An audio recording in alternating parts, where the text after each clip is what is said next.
अयोध्या की मिल्कीपुर सीट योगी के लिए इज्जत का सवाल बना है, तो वहीं अखिलेश के लिए नाक की लड़ाई। महाकुंभ में व्यस्त होने के बावजूद योगी 7 महीने में 7 बार अयोध्या जा चुके हैं। एक हफ्ते के भीतर दूसरी बार वो अयोध्या में हैं। हर बार वो एक ही बात दोहरा रही हैं, हिंदुओं को एकजुट होना होगा। तो क्या इस बार मिल्कीपुर की जनता का मिजाज बदलने वाला है और सपा की साइकिल पंचर होने वाली है? अगर हाँ तो वो कैसे, जरा ये समझिए। फिर इस बात पर आते हैं कि अवधेश प्रसाद के बेटे को हार के सपने अभी से क्यों आ रही हैं।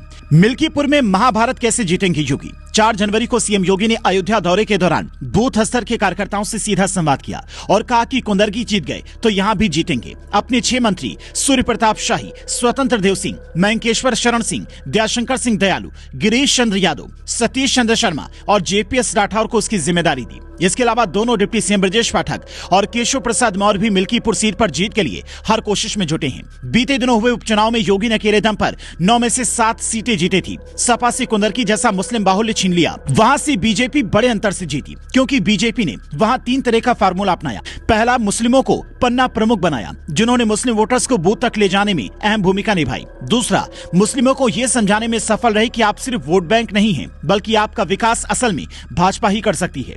योजनाओं के फायदे गिनवाए। जबकि तीसरा, अपने प्रत्याशी रामवीर को टोपी तक पहनवाया, ताकि मुस्लिम अपना समझकर उन्हें वोट करें। उससे पहले रामपुर जैसा सपा का सियासी किला भी योगी ने ध्वस्त किया था, जिससे बीजेपी कार्यकर्ताओं का जोश आई है। लेकिन सिर्फ जोश से चुनाव नहीं जीते जाते, बल्कि इसके लिए राजनीतिक कौशल भी जरूरी होता है। जो फॉर्मूला योगी ने कुंदरकी सीट पर सेट किया, वैसा ही फॉर्मूला मिल्कीपुर के लिए भी तैयार करना होगा। मिल्कीपुर के सियासी समीकरण: करीब 3.5 लाख वोटर्स वाले मिल्कीपुर सीट पर 1,30,000 दलित वोटर्स हैं। इनके अलावा 55,000 यादव, 30,000 मुस्लिम, 60,000 ब्राह्मण और बाकी अन्य जातियां हैं। 2022 के चुनाव में अवधेश प्रसाद ने बीजेपी के गोरखनाथ को यहां से हराया था। बाद में अवधेश फैजाबाद से सांसद बने और ये सीट खाली हो गई, जिसे जीतने के लिए बीजेपी एड़ी चोटी का जोर इसलिए भी लगा रही है क्योंकि अयोध्या में राम मंदिर के भव्य निर्माण के बावजूद फैजाबाद लोकसभा सीट पर हार होना किसी बड़े झटके से कम नहीं है। इसलिए योगी लोकसभा चुनाव में वहां मिली हार के बाद से अयोध्या पर खास फोकस हो गए हैं। पहले उनकी गाड़ी जहां लखनऊ से गोरखपुर दौड़ती थी, वहीं अयोध्या का उनका दौरा बढ़ गया है, क्योंकि सारा गेम नैरेटिव का है और योगी ये सीट जीतकर नया नैरेटिव देना चाहते हैं। हालांकि अब तक इस सीट पर बीजेपी ने अपने प्रत्याशी का ऐलान नहीं किया है। कहा जा रहा है प्रत्याशी वही बनेगा जिसकी जीत की गारंटी होगी। 17 जनवरी चूंकि नामांकन की आखिरी तारीख है, 5 फरवरी को वोटिंग होनी है, इसीलिए जल्द ही नए प्रत्याशी का ऐलान हो सकता है। योगी खुद इस सीट का एक-एक समीकरण और एक-एक बूथ की रिपोर्ट देख रहे हैं, जिसे देखकर अखिलेश यादव के होश उड़े हुए हैं। वो और उनकी पार्टी अभी से चुनाव आयोग से कहने लगी है कि यहाँ निष्पक्ष चुनाव होना चाहिए। हमें यहाँ की सभी 414 बूथों की वेबकास्टिंग चाहिए। बाकायदा सपा प्रदेश अध्यक्ष श्यामलाल ने इसे लेकर चुनाव आयोग को लेटर भी लिखा है